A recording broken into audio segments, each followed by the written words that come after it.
From cyber attacks to straight-up virtual kidnapping, history is rife with scams that have shaken the internet. And today, I've got 3 of the craziest ones to tell you about.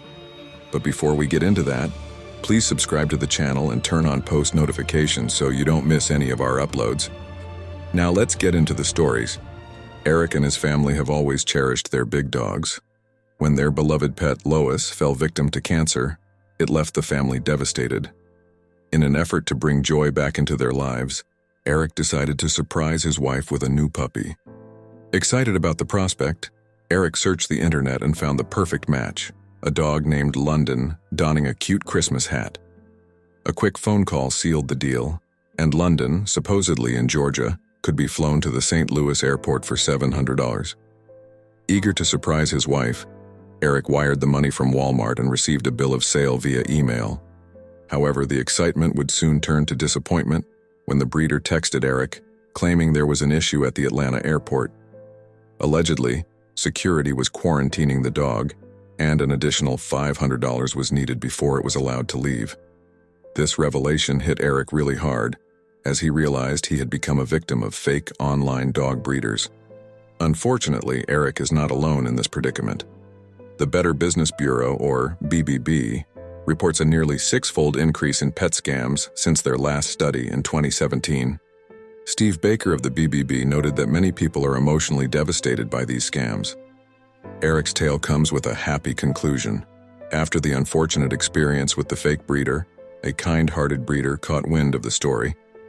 She generously offered Eric the chance to choose a puppy from her upcoming litter. When the family went to visit, one of the playful pups quickly approached Eric, as he joyfully recalled in a later interview. "The puppy picked me. But hey, at least this one had a good ending." The same can't be said about the next victim. Once upon a time in British Columbia, there was a retiree named Virginia who enjoyed a comfortable life in a cozy home with a luxury car parked in the driveway. Her house was fully paid for, and she relished the peace of retirement. However, feeling a bit lonely, she decided to try her luck on an online dating site, hoping to find some companionship. But little did she know that her quest for companionship would lead to a devastating turn of events. Instead of finding love, she ended up losing her life savings, a staggering amount of over $1.3 million. Virginia's story is both unbelievable and challenging to grasp. How could a mature and self-sufficient woman like her send such a substantial sum of money to someone she had never met in person?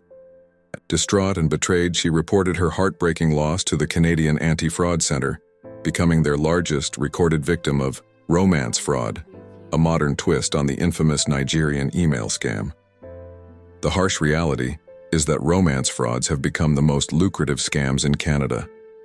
Over the past 4 years, Canadians have reported losses nearing $50 million to authorities. Shockingly, the Canadian Anti-Fraud Centre believes that only a small percentage of victims come forward to share their stories. Behind the enticing words and promises of love lies a dark world of criminal gangs, many operating from West Africa, orchestrating numerous cons simultaneously. Daniel Williams of the Canadian Anti-Fraud Centre describes it as organized crime, emphasizing that for every person who reports such incidents, there are 15 others who haven't, and 30 more who will fall victim in the future. The scam typically begins when an individual, either a man or a woman, signs up on a dating website. Drawn in by an attractive photo or a captivating conversation starter, the victim quickly finds themselves immersed in an intense relationship.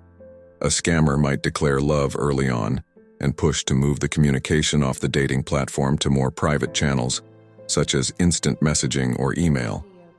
The scammer weaves a detailed story, tailored to the victim's vulnerabilities. For men, the scammer may present as a young and vulnerable woman, while women may encounter a man claiming to be wealthy or of high status, often with a touching backstory like being widowed and left to care for a child after a tragic accident. As the relationship progresses, the scammer makes the inevitable request for financial assistance. Some scammers ask for money within weeks, while others patiently wait for months, having numerous targets simultaneously. The reasons for financial help are varied, but often align with the fabricated stories, such as lost passports, a child needing urgent medical attention, or other fictitious emergencies. The amounts requested may start small, but can escalate until the victim becomes suspicious or has nothing left to give. Virginia's story is quite intricate, starting back in October 2010 when a friend encouraged her to give online dating a try. Despite previous experiences with online interactions that left her unimpressed, Virginia, a single woman with grown-up kids, decided to sign up on Match.com. In her own words, she thought it would be fun to engage in friendly banter with someone. She connected with a man online who identified himself as Dave Field. His profile picture depicted a somewhat handsome, balding, middle-aged man. As they chatted online and occasionally spoke on the phone, Virginia learned that Dave claimed Swedish descent and resided in Los Angeles. Despite noticing a slightly off accent, Virginia found the prospect intriguing, especially considering the proximity of Los Angeles to British Columbia. Feeling a connection, Virginia proposed the idea of meeting up, and Dave seemed interested. However, when she booked her ticket to Los Angeles, things took a turn. Dave became elusive, citing busy schedules and appointments. Frustrated, Virginia canceled her reservation, but she tried again a few weeks later, only to face more dodging. The turning point came when Virginia confronted Dave about the games they were playing. His excuse? He was dealing with the complexities of his late father's estate, setting the stage for the scam. According to Virginia, Dave shared a story of a substantial offshore inheritance tangled in debt due to a lawyer's incompetence. Virginia, driven by her nature to help others, found herself gradually sending money through wire transfers. Despite the endearing terms used in emails, Virginia's feelings for Dave weren't as intense as those of typical romance scam victims. By the end of the ordeal, she just wanted her money back. She attempted to send the first sum of $945 through Western Union, but the employee advised against it. Undeterred, Virginia resorted to MoneyGram. Subsequently, she wired tens of thousands, sometimes hundreds of thousands, totaling around $1.3 million in various currencies. The funds flowed from her investment account to destinations like Hong Kong, Greece, Singapore, and even directly to Lagos, Nigeria. Desperate to recoup her losses, Ellen traveled to London and Madrid, meeting individuals Dave claimed would help recover her money. However, each trip only left her with a diminished bank balance. Virginia's fog lifted when a male relative bluntly informed her that she was being conned. She reported a loss of $1.3 million to the Canadian Anti-Fraud Center, realizing she had been deceived by an elaborate online romance scam. While Virginia's scam really only targeted her, this next internet trap was something that captivated millions. On January 4, 2012, a challenging online puzzle named Cicada 3301 made its debut, earning the reputation as the most complex and mysterious riddle on the internet. The puzzle was crafted by a secretive group known as Cicada 3301, which aimed to recruit the world's fastest and brightest code breakers. Initially unveiled on platforms like Reddit and 4chan, the puzzle engaged participants for nearly a month. Throughout the intricate puzzles, themes of data security, cryptography, steganography, and online anonymity played a significant role. The purpose of Cicada 3301 remains unclear, leading to various theories and speculations. It has been described as one of the top 5 unresolved mysteries of the internet by the Washington Post. The puzzle's potential employers have been suggested to include intelligence agencies like NSA, CIA, MI6, a Masonic conspiracy, or even a cyber mercenary company. Despite the mystery surrounding its purpose, some finalists believe Cicada 3301 might be connected to the cypherpunk movement from the late 1980s and early 1990s. The initial puzzle presented a message, challenging participants to uncover a hidden message within an image. The message stated, "Hello, we are looking for highly intelligent individuals. To find them, we have devised a test. There is a message hidden in this image. Find it, and it will lead you on the road to us. We look forward to meeting the few that will make it all the way through. Good luck." A year after its debut on January 4, 2013, Cicada 3301 posted its second puzzle, followed by the third puzzle exactly 1 year later, on January 4, 2014. The journey began with a hint on Twitter, and another hint was shared on January 5, 2016. Remarkably, the final puzzle remains unsolved, requiring intricate techniques such as encryption, decryption, decoding ciphers using cryptographic methods, steganography, and various code-breaking techniques. In 2021, a movie titled Dark Web Cicada 3301 was released, influenced by the mysterious group's activities. The purpose behind Cicada 3301's puzzles remains a mystery, although each year, the stated goal was to attract very clever people. Speculations abound, suggesting Cicada 3301 could be a covert organization aiming to enhance encryption, privacy, and anonymity. Some even label it as a cult or religion.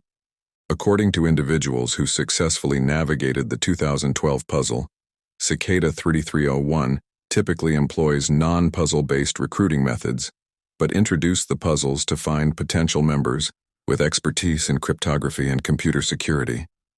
Solving one puzzle leads participants to a more challenging one, requiring in-depth knowledge of coding, cryptography, encryption, steganography, and more.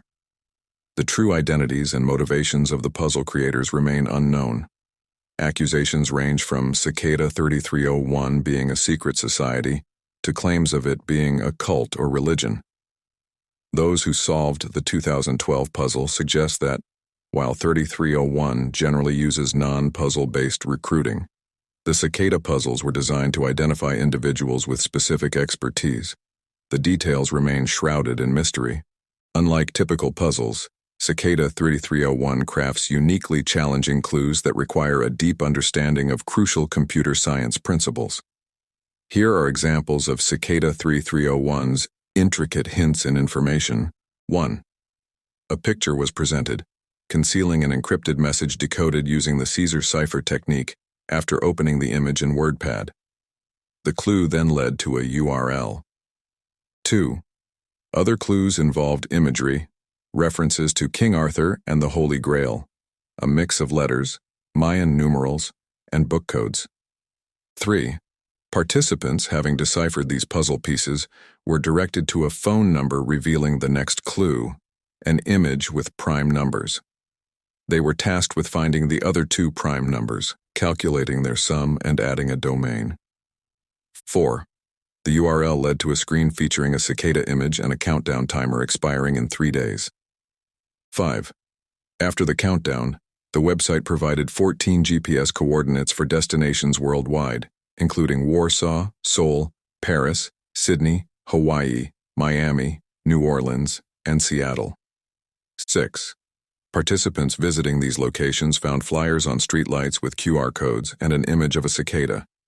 7.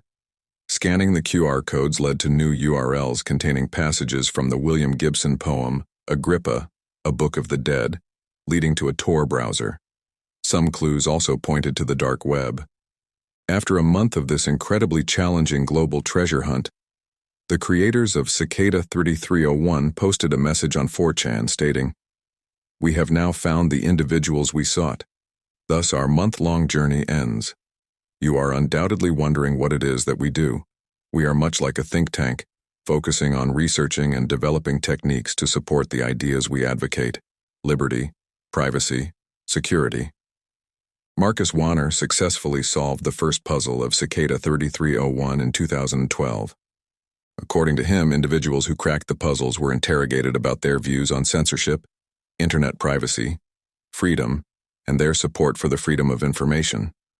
Those who provided satisfactory responses were then invited to a secret forum where they received instructions to develop a project aligning with the group's ideals. However, the website was taken down because Wanner did not complete his work on a generic decryption mechanism. In the realm of technological challenges, Cicada 3301 remains a topic of controversy. Joel Erickson and Marcus Wanner are among the few who cracked Cicada's puzzles but couldn't unravel the mystery behind the enigmatic group. Joel Erickson shared that he was directed to a location on the secure Tor network. However, due to coordinates leading to telephone poles in various countries, including Spain, Russia, America, France, Japan, and Poland, he had to seek help.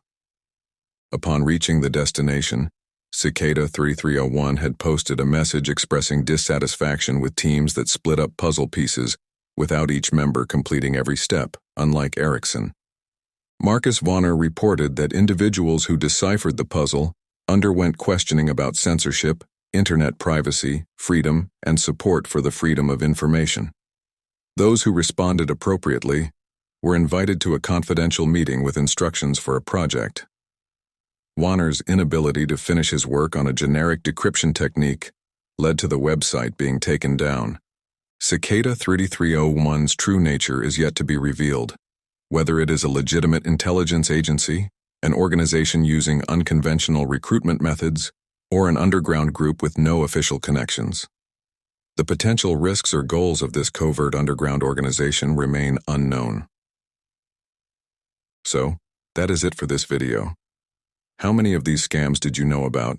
If you want more videos like this, let me know down in the comments. Also, don't forget to like the video and subscribe to our channel. Till then, I will see you in the next video.